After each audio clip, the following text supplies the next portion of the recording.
So, the Moto G73 and the Realme 10 Pro. Two phones from 2023 vying for the spot of the best phone under Rs 20,000. If you haven't guessed it already, this video is going to be a comparison, a detailed one between these two phones. If you don't know me yet, I'm Ershad. You're watching Trakin Tech English. Let the battle begin. Now, both these phones are made of plastic, but Motorola uses PMMA, which it has been using for quite a while, and it's got this a little bit of a glass-like finish to it. The Realme 10 Pro is the bigger, heavier phone of the two. It's got flat sides and a flat back as well. In comparison, the G73 definitely has flat sides, but it has a curved back and it's smaller. It's more comfortable to hold and use with one hand. I do prefer the in-hand feel of the Moto over the Realme. But I must say this split camera ring design of Realme does look more modern, more 2023 compared to this camera module, which is understated but slightly old school. Now, if I have to describe the looks of these two phones, the Moto is more classy and understated, whereas Realme is more flashy, vibrant, and will probably appeal to the younger demographic more. There are a couple of advantages on the Moto G72. It's got IP52 rating, which makes it water repellent, and it's got Panda glass protection on the front. There's no IP rating or any specific glass protection on the Realme 10 Pro in comparison. And therefore, the Moto will be slightly more durable compared to the Realme 10 Pro. But the functional advantage in the design of these two phones is that you get a headphone jack and a micro SD card slot in the hybrid SIM tray, which definitely is available nowadays in budget phones compared to flagship phones. And if you're looking at the fingerprint scanner, it's embedded in the power button on both the phones and they're super fast to unlock. Now, if you've come this far, don't forget to hit the subscribe button and the bell icon right next to it to get notified whenever we put out an awesome new comparison video.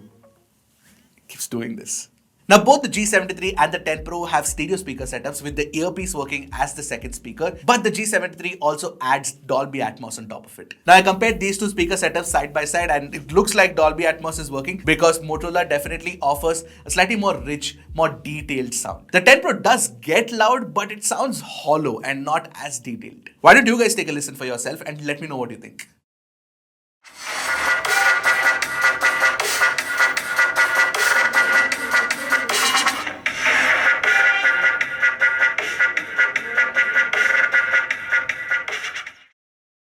Now, like I mentioned, the G73 is a smaller phone, and the main reason for that is that it has a smaller 6.5-inch IPS LCD display compared to the 6.72-inch IPS LCD display that you get with the Realme 10 Pro. Now, when you look at both these phones from the front, you will notice that Realme definitely has slimmer bezels and a tinier punch hole, making it look more modern and attractive in comparison. Moreover, when we tested these displays side by side when we were shooting with the cameras, Realme's display does get brighter compared to Moto. On the contrary, the G73 has variable refresh rate, which means that it can switch between 30, 60, 90, 120 depending on the content that's playing on the screen. And in my time with these phones, I noticed that the touch response, despite the fact that it is 240Hz touch sampling rate on both these phones, it felt much smoother and much more responsive on the Moto. And that's not it. You get HDR10 Plus support on Motorola, and YouTube does offer HDR playback on the G73, which is not available on the Realme 10 Pro. So when you watch HDR content side by side, Motorola does have the tendency to look slightly more vibrant. And one more thing on the G73 is that you get peak display on this panel, despite the fact that it's an IPS LCD panel. I think Motorola deserves some sort of award for pulling this off. So technically, the G73 is more proficient and well-tuned as well, but Realme's display is more attractive because of the slimmer bezels and the brighter panel. By the way, I did test out the haptic feedback on both these phones. It's better to switch it off. It's kind of soft. Alright, coming to the cameras, which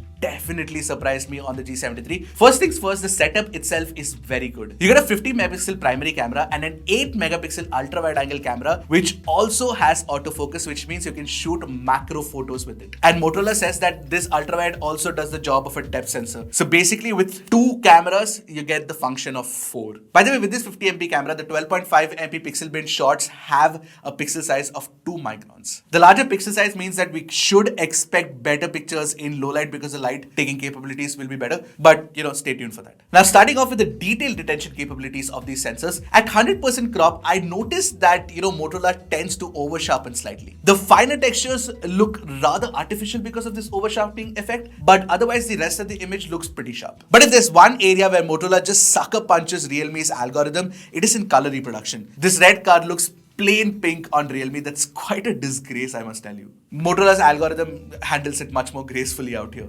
HDR performance is slightly better on Realme because it brings out more details from the shadows, but look at the colors once again, it hasn't been reproduced properly. When you take pictures of people with these phones, G73 skin tones are close to natural, where Realme tends to highlight the reds in the skin. Plus the color of the shirt looks more real in the G73 shot. Against the light, however, I prefer Realme's HDR tuning in this shot of me. Moto tends to make the sky look artificial. Portrait mode on the G73 is definitely much better than the Realme 10 Pro. You get sharper textures, closer to natural facial tones, cleaner edge cutouts, and more aesthetic bokeh drop-offs as well. You know, Realme's portrait shot looks like a Photoshop cutout and it doesn't look very natural in comparison. And when you switch to selfies, oh my god, Moto does a very good job. The pictures and the skin tones seem like they've been captured from a much more expensive phone. Even the selfie portraits look so good. I certainly feel that Motorola needs to market the selfie camera more because they've done the tuning rather well. Plus, you can take ultra wide angle shots with the G73, which you cannot with the Realme. And what I particularly like about these ultra wide angle samples that I shot is that the color science consistency with the primary camera is close to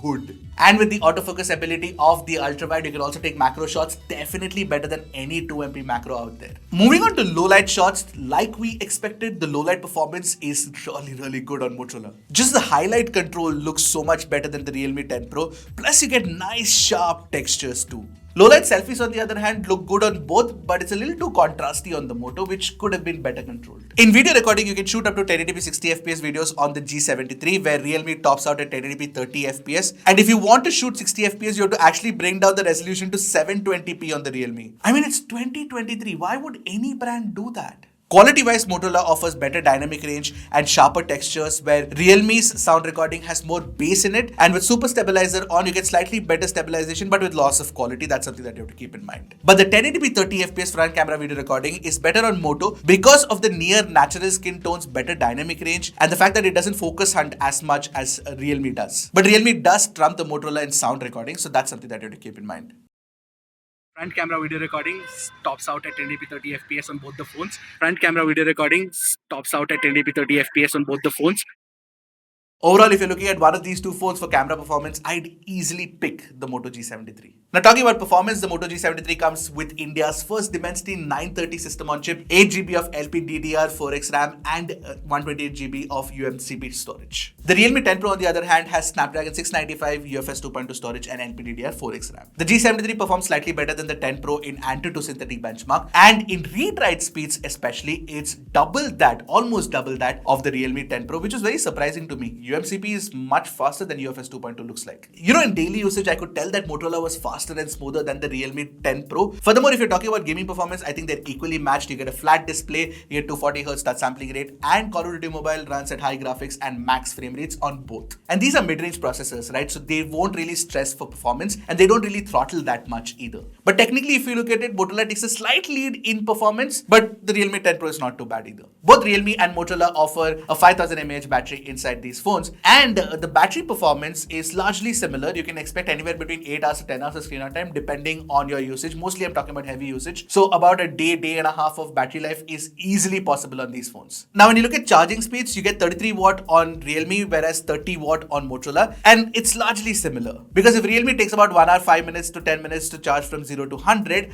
Motorola takes about 1 hour 10 to 15 minutes to charge from 0 to 100. That's the only difference. So if you're wondering about the battery longevity and the battery charging speeds, both are almost equally matched. However, where these phones are not equally matched is in 5G connectivity. Because Motorola offers support for 13 5G bands compared to 5 band support on the Realme 10 Pro. While Jio and Airtel work absolutely fine in Pune city, it's very good on both the phones, and you also can expect up to 1 Gbps speeds when you're running a speed test on it. But the more number of band support on the Motorola means that when you travel, you can be assured of 5G connectivity. Despite being a budget phone, you're not limited to only, India usage. Furthermore, the call quality on the Motorola's earpiece was stupendous. It's really good. And Motorola has always been really good at network performance, and that's something that I've noticed even on the G73. Now, finally, the one area where Motorola has a clear victory over the Realme 10 Pro, and that is in the software experience that you can expect from the phone. I mean, you get near stock Android 13 experience with MyUX on top of it, and Motorola promises 1 year of software update, which means that you will get Android 14 and 3 years of security updates as well. In comparison, Realme runs ColorOS 13 based on Android 13, and again, you get a promise of 1 year of software update and 3 years of security updates as well. Now, while that is equally matched, where Realme falters is that it bundles a lot of bloatware apps, and it pushes you into using features that you might not need. For example, the personalized search experience that I spoke about in the Realme 10 Pro Plus review that I did. If you haven't watched that one yet, just go check it out. There are also a lot of unwanted app notifications that you will get time to time on the 10 Pro, and of course, hot apps and hot games have to be disabled too. And the features over and above in MyUX are supremely useful as well. Of course, you get Moto actions. For example, you can do this to open the torch, but you also get a Moto Secure app now. Essentially, what Motorola has done is that, a lot of people were asking, what does ThinkShield security mean in Motorola phones? How does it actually work? Motorola has brought that to the front with an app so that you can see how it actually works in the background. One of the coolest features, like I mentioned in my first impressions video of the phone, is that you can lock the security and network features even when the screen is locked, which means that if you slide the notification slider and if you try to switch off the airplane mode or the Wi-Fi, you have to enter a screen lock. This is very useful for when your phone gets lost or stolen. Then there is the Family Spaces app and feature, which has been actually introduced with the G73, and it can be used as an enhanced parental guidance mode, which means that if you do plan to give this phone to your kid, you can actually tune the kind of apps that he or she gets access to, which is obviously pretty useful when you're a parent. It's not like ColorOS 13 doesn't have features. It does bundle in a lot of features, but the kind of features that you get with Motorola seem more handy and ingenious. So considering all the comparison parameters and the pricing, which is in the same ballpark range for both these phones, I think the G73 is the better pick for most folks out there. See, I prefer the G73 over the Realme 10 Pro because of the superior software experience that you get with it, and the camera performance is definitely better. I'm really surprised at how Motorola has managed to tune it so well. Which one of these two phones do you prefer though? Let me know in the comment section below. I'll see you guys in the next one. Until the next one, keep tracking and stay safe.